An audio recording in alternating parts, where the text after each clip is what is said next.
சவுதியில் இந்தியர்கள் சென்ற பேருந்து விபத்திற்குள்ளாகி ஏற்பற்றி எரியக்கூடிய காட்சிகளை நாம் பார்க்கிறோம். இதில் 42 பேர் பலியாக இருப்பதாக தகவல்கள் வெளியாக இருக்கிறது. விவரங்களோடு செய்தியாளர் பாரதி ராஜா இணைந்திருக்கிறார். பாரதி ராஜா, வணக்கம். என்ன நிகழ்ந்தது? இந்த விபத்துல இவ்வளவு பலி எண்ணிக்கை உயர காரணம் என்ன? விவரங்களோடு பதிவு செய்யலாம். கண்டிப்பாக உம்ரா யாத்ரீகர்களை ஏற்றிக்கொண்டு மெக்காவிலிருந்து மதீனா நோக்கி இந்த பேருந்தானது பயணித்துக் கொண்டிருந்தது. இதில் பயணித்தவர்களில் பெரும்பாலானவர்கள் இந்தியர்கள் என்று கூறப்படுகிறது. இந்த பேருந்து சென்று கொண்டிருந்த போது எதிரே வந்த டீசல் டேங்கருடன் மோதி விபத்துக்குள்ளாகி இருக்கிறது. இதில் ஒட்டுமொத்தமாக அந்த டீசல் டேங்கரும் பேருந்து என இரண்டுமே தீப்பற்றி எரிந்திருக்கிறது. இதில் 42 பேர் தற்போது வரை உடல் கருகி உயிரிழந்திருக்கிறார்கள் என்ற தகவல் வந்திருக்கிறது. பலியானவர்களில் பெரும்பாலானவர்கள் இந்தியர்கள் என்றும் அதிலும் குறிப்பாக ஹைதராபாத்தை சேர்ந்த ஏராளமானோர் இருப்பதாக முதற்கட்ட தகவலானது வெளியாகி இருக்கிறது. தற்போதைக்கு அங்கு மீட்பு பணிகள் என்பது நடைபெற்று வரும் நிலையில இந்த தகவல் தொடர்பாக இந்த தகவலை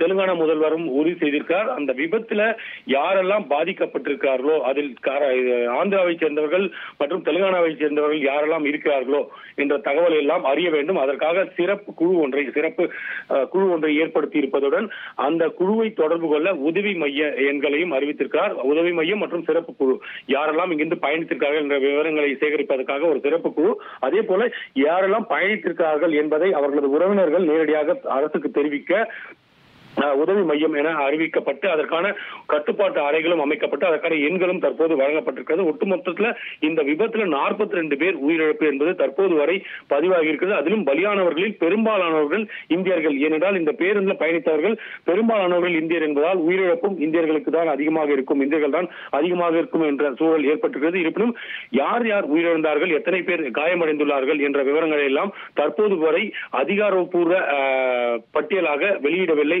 சவுதி அரசாங்கம். ஆனால் 42 பேர் உயிரிழப்பு என்பது மட்டும் தற்போது உறுதி செய்யப்பட்டிருக்கிறது. மேலும் இந்த உயிரிழப்புகள் அதிகரிக்கலாம் என்ற சூழலும் அங்கு நிலவுகிறது. ரைட், உங்களுடைய தகவல்களுக்கு நன்றி பாரதி ராஜா.